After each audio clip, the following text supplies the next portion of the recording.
नमस्ते सम्पूर्ण साथीहरूमा म अमृत गोतामे तथा याम्यू कम्प्युटर इन्स्टिच्युट युट्युब च्यानल बुटबलको तर्फदेखि साथीहरू तपाईँहरूलाई यो विभिन्न किसिमका जानकारीहरू मैले अनलाइन अथवा युट्युबबाट मैले गराइरहेको नै छु र त्यसै क्रममा आज पनि म एउटा नयाँ विषयवस्तु जुन अहिलेको पछिल्लो समय चाहिँ एकदम बढ्दो र सबैले गर्नुपर्ने आवश्यकता अनुसार लगभग सबैले गर्नुपर्ने र त्यही गर्नको लागि अरूकोमा जाने हो भने आफ्नो एउटा समयको पनि कुरा हुन्छ र त्यसमा अब थोरै धेरै अब सर्टेन उनले आफूले गरेको कामको अब सेवा शुल्क त लिन नै भयो त्यो पनि तिर्नुपर्ने तर मैले आज त्यसैसँग सम्बन्धित त्यो तपाईँहरूले आफ्नै मोबाइलबाट अथवा आफ्नै ल्यापटपबाट पनि गर्न सक्ने कामको बारेमा जानकारी गराउन गइरहेको छु त्यो हो हाम्रो अनलाइन ड्राइभिङ लाइसेन्स फर्म कसरी एप्लाई गर्ने भनेर लगभग पछिल्लो समय सबैसँग अब आफ्नो साधन छ नै र टु व्हिलरदेखि लिएर फोर व्हिलर गाडी लगभग ढिलो चाँडो सबैसँग छन् र टु व्हिलर त लगभग सबैसँग छन् भन्दा नि हुन्छ र त्यसको लागि त अब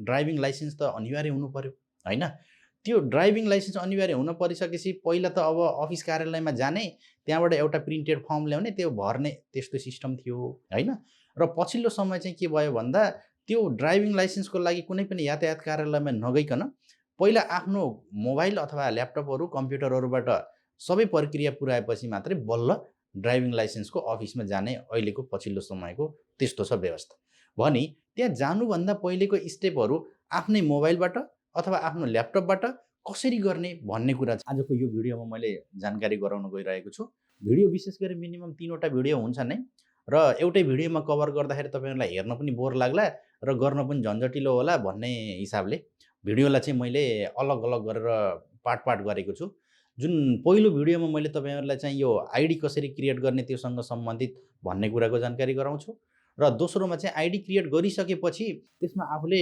प्रोफाइल कम्प्लिट गर्नुपर्छ त्यहाँ विभिन्न किसिमका डिटेलहरू भर्नुपर्ने हुन्छ हो त्यो चाहिँ अब अपडेट गर्नु पर्यो तेस्रो स्टेपमा चाहिँ बल्ल हामीले ड्राइभिङ लाइसेन्सको लागि क्याटेगोरी अनुसार एप्लाई गर्ने हो भने आजको यो भिडियोमा चाहिँ मैले तपाईँहरूलाई आइडी कसरी क्रिएट गर्ने अनि त्यसपछि आएर कसरी अब मोबाइलहरूमा अब कोड ओटिपी भेरिफाई गर्ने भन्ने जानकारीहरू चाहिँ आजको यो भिडियोमा गराउने छु ढिला नगरी तपाईँहरूलाई आजको यो भिडियोको कम्प्युटर स्क्रिनतर्फ लैजान चाहन्छु साथीहरू तपाईँले सबैभन्दा पहिला एउटा कुनै ब्राउजर खोल्नु होला ब्राउजर खोलिसकेपछि तपाईँहरूले यहाँ यो एड्रेस बार छ नि हो यसमा गएर तपाईँले ड्राइभिङ लाइसेन्सको लागि अब हामीले फर्म नयाँ बनाउनको लागि वेबसाइट टाइप गर्नुपर्छ अब एउटा सजिलो तरिका तपाईँहरूले यहाँ गएर ड्राइभिङ लाइसेन्स नेपाल भनेर यसरी टाइप गर्नु होला अनि यहाँ चाहिँ अब थुप्रै देखिन्छ हो यहाँनिर एप्लिकेन्ट रजिस्ट्रेसन भनेको छ यसलाई क्लिक गर्नु होला है अथवा मैले तल यो डिस्क्रिप्सनमा लिङ्क पनि राखिदिएको छु तपाईँहरूले त्यो लिङ्कलाई क्लिक गरे पनि सिधै डाइरेक्ट यहीँ जम्प गर्छ होइन यसरी चाहिँ हाम्रो यहाँ देखिन्छ है त र योभन्दा पहिला मैले तपाईँहरूलाई थोरै केही कुराहरू जानकारी गराउन चाहन्छु तपाईँले ड्राइभिङ लाइसेन्सको अनलाइन फर्म भर्दै हुनुहुन्छ भने यसका स्टेपहरू हाम्रा 3वटा स्टेपहरू हुन्छन् र पहिलो स्टेपमा हामीले आइडी क्रिएसन गर्ने हो दोस्रो स्टेपमा हामीले प्रोफाइल कम्प्लिट गर्ने हो र तेस्रो स्टेपमा चाहिँ लाइसेन्स एप्लाई गर्ने हो यो लाइसेन्स एप्लाई भइसकेपछि एउटा फर्म प्रिन्ट गर्ने अप्सन दिन्छ त्यहाँबाट त्यो फर्म प्रिन्ट गरेर तपाईँ बायोमेट्रिकको लागि कहिले जाने भन्ने त्यहाँ मितिहरू हुन्छ त्यसपछि बल्ल यातायात कार्यालयमा जाने हो त्योभन्दा पहिला जानु पर्दैन होइन भने मैले त्यो यातायात कार्यालयमा जानुभन्दा पहिलाका यिनी स्टेपहरू हुन्छन् नि यी सबै स्टेपहरू करिब 3वटा भिडियोमा चाहिँ मैले तपाईँहरूलाई जानकारी गराउँछु र पहिलो स्टेपमा भनेको हाम्रो आइडी क्रिएसनको भयो यसको लागि तपाईँले यो name middle name last name होइन date of birth mobile number password अनि सेक्युरिटी क्वेसन र आन्सर यति चाहिँ हुनुपर्छ अनि यति तपाईँले राखिसकेपछि आइडी क्रिएसन हुन्छ र त्यसपछि हामी चाहिँ दोस्रो स्टेपमा जाने हो दोस्रो स्टेप चाहिँ मैले यसपछिको अर्को भिडियोमा जानकारी गराउँछु किनकि यही भिडियोमा कभर गर्दा तपाईँहरूलाई अलिकति बोर लाग्न सक्छ अथवा एउटै भिडियोबाट अलि झन्झटिलो हुन्छ त्यसो हुँदा मैले पार्ट गरेर टुक्र्याएको छु र आज चाहिँ हामी यसलाई कसरी गर्छौँ भन्ने कुरा चाहिँ म देखाउँछु है त अब चाहिँ म ब्राउजरतिर आएँ र यहाँ हेर्नुहोस् एप्लिकेन्ट रजिस्ट्रेसन भनेर भनेको छ एप्लिकेन्ट रजिस्ट्रेसनमा यहाँ फर्स्ट नेम भनेर भन्यो अनि यहाँ मिडल नेम भन्यो यहाँ लास्ट नेम भन्यो होइन यहाँ तपाईँले आफ्नो नागरिकतामा के छ हो यो आफ्नो नागरिकतामा भएको नाम लेख्नु होला र मिडल नेम भनेको बिचको नाम हो जस्तो कसैको अब प्रसाद बहादुर कुमारी कुमार होइन त्यस्तो हुन्छ नि त्यो छ भने राख्ने हो छैन भने चाहिँ जरुरी छैन लास्ट नेममा चाहिँ अब सरनेम थर भनौँ न त्यो राख्ने अनि त्यसपछि यहाँ गएर डेट अफ बर्थ सेलेक्ट गर्ने, तपाईँको नागरिकता जे छ त्यही नै गर्नु होला, यताउता केही पनि नगर्नु होला। त्यसको लागि चाहिँ हामीले यहाँ क्लिक गरेर त्यो सेलेक्ट गर्नुपर्छ। अनि त्यसपछि आएर हो यहाँनिर मोबाइल नम्बर, यो मोबाइल नम्बर चाहिँ एकदम भ्यालिड मोबाइल नम्बर राख्नु होला। यसमा ओटिपी जान्छ, त्यो ओटिपीलाई चाहिँ तपाईँले त्यहाँ राखिसकेपछि बल्ल चाहिँ काम हुने हो। र पछि हामीले फाइनली लाइसेन्स एप्लाई गर्दाखेरि पनि त्यति बेला अब हाम्रो त्यही मोबाइल नम्बरमा ओटिपी जान्छ, त्यो ओटिपी राखिसकेपछि मात्रै बल्ल कन्फर्म हुन्छ, नत्र चाहिँ हुँदैन। त्यसो हुँदा अब मोबाइल त जुन नम्बर राखे पनि हुन्छ भनेर त्यस्तो नगर्नु होला, किनकि ड्राइभिङ लाइसेन्सले इमेलमा चाहिँ भेरिफाई गर्न दिँदैन, मोबाइल नम्बरमै भेरिफाई गर्नुपर्छ।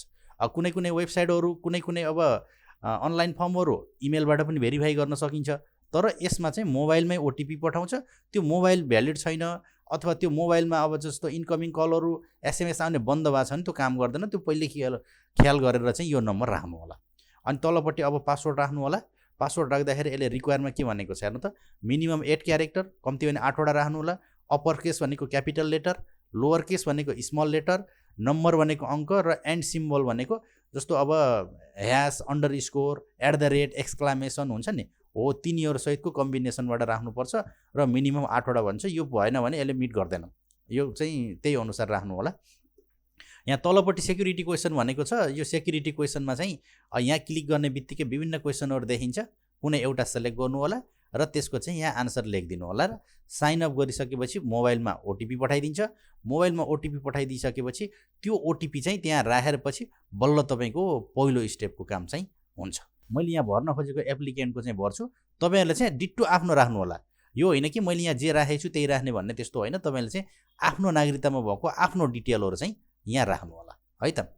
ल, अनि यो फिलहरू भर्दाखेरि तपाईँले एउटा कुरा सधैँ के ख्याल गर्नु होला भने, जहाँ यो एस्टिक चिन्ह लगाएको हुन्छ नि, हेर्नु त, यो एस्टिक चिन्ह चाहिँ म्यान्डेटरी हुन्छ, यो कम्पलसरी भर्नै पर्छ। जहाँ एस्टिक लगाएको छैन त्यो नभरे पनि हुन्छ। र यहाँ चाहिँ अब हाम्रो यसमा मात्रै एस्टिक ला छैन, किनकि अब सबैको अब बिचको नाम हुँदैन, त्यही भएर यो यसो गरेको। जसको छ भर्नु होला, जसको छैन चाहिँ नभर्नु होला, अरू चाहिँ कम्पलसरी भर्नु होला है त।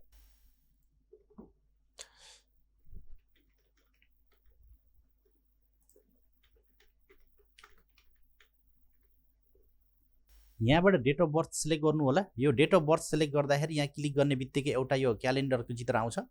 यताबाट अब नेपालीमा, धेरै जसोले फेरि इङ्ग्लिसमा एडीमा पनि राख्न खोज्नुहुन्छ, त्यो होइन। यहाँ गएर अब आफ्नो डेट अफ बर्थ अब नागरिकतामा जे छ त्यही अनुसारको राख्नु होला यहाँनिर होइन। अनि यहाँबाट चाहिँ मन्थ सेलेक्ट गर्नु होला, कुन मन्थ हो आफ्नो। अनि त्यसपछि यहाँ गएर आफ्नो त्यो नागरिकतामा भएको त्यो डे सेलेक्ट गर्नु होला। यो गर्ने बित्तिकै यसले यहाँ त्यो दिन्छ, र यतापट्टि चाहिँ यो अटोमेटिक यसले एडीमा कन्भर्ट गरेर देखाउँछ। र यहाँ गएपछि अब आफ्नो मोबाइल नम्बर टाइप गर्नु होला। यो मोबाइल नम्बर चाहिँ एकदम भ्यालिड टाइप गर्नु होला। मैले पटक पटक भनिरहेको छु, यो एकदम भ्यालिड हुनु पर्यो है। यो भ्यालिड भएन भने चाहिँ हुँदैन। ल हेर्नुहोस्, मैले चाहिँ यहाँ मेरो मोबाइल नम्बर राखेको छु, तपाईँले चाहिँ आफ्नो राख्नु होला। यदि तपाईँले त्यो नम्बरबाट पहिला अरू कसैको बनाइसक्नु भएको छ भने पनि त्यो पनि दिँदैन, यो पनि ख्याल गर्नु होला, किनकि एउटै नम्बरबाट दुईवटा आइडी बनाउन दिँदैन यसले पनि।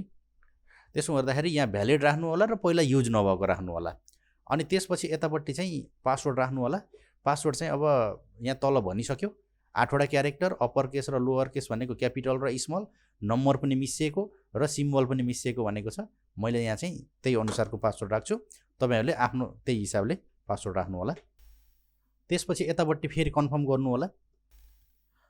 अनि त्यसपछि यहाँ तलपट्टि चाहिँ फेरि अब सेक्युरिटी क्वेसन भनेर भन्यो। सेक्युरिटी क्वेसन यहाँ धेरै छन्।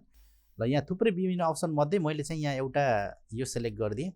अनि त्यसपछि अब यसको आन्सर दिनु होला, जे छ त्यही राख्न पाइयो होइन। तपाईँले चाहिँ आफ्नो हिसाबले राख्नु होला। यति गरिसकेपछि हामीले हो यहाँनिर यो साइन अप भन्ने बटन छ नि, हो यो साइन अप भन्ने बटनलाई क्लिक गर्ने हो। अब यहाँ हामीले क्लिक गरिसकेपछि तपाईँको यहाँ कुनै केही डिटेल मिलेको छैन अनि यहाँ यसले एरर देखाउँछ। मिलेको छ भने चाहिँ त्यो तपाईँले राखेको मोबाइल नम्बरमा ओटिपी पठाइदिन्छ। त्यो ओटिपी राखिसकेपछि बल्ल तपाईँको आइडी क्रिएट गर्ने काम चाहिँ कम्प्लिट हुन्छ।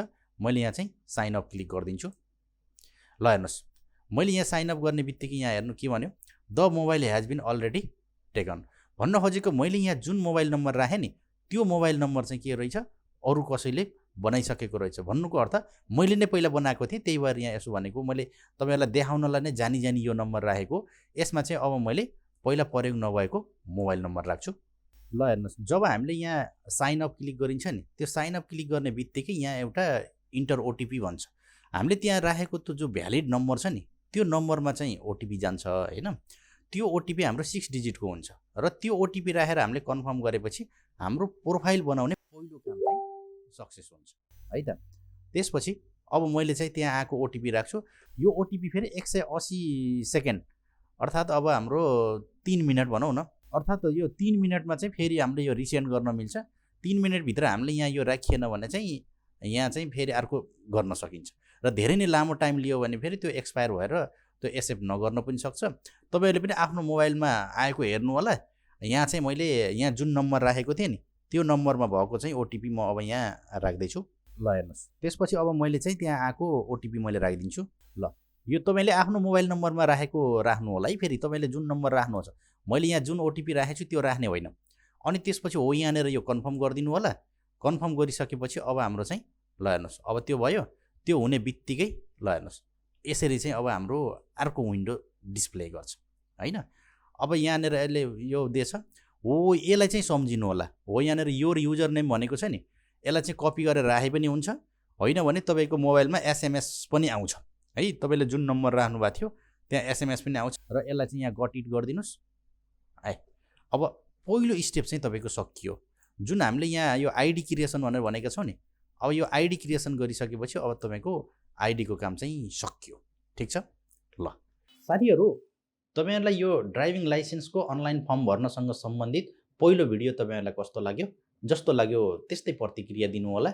यदि तपाईँहरूलाई यो गर्न समस्या भयो भने म्यासेज पनि गर्न सक्नुहुनेछ र यदि तपाईँहरूले यो भिडियो हेरेर आफ्नो गर्न सक्नुभयो अथवा अरू कसैको गरिदिन सक्नुभयो अथवा यो भिडियो तपाईँहरूलाई मन पर्यो भने लाइक पनि गर्न नबिर्सनु होला।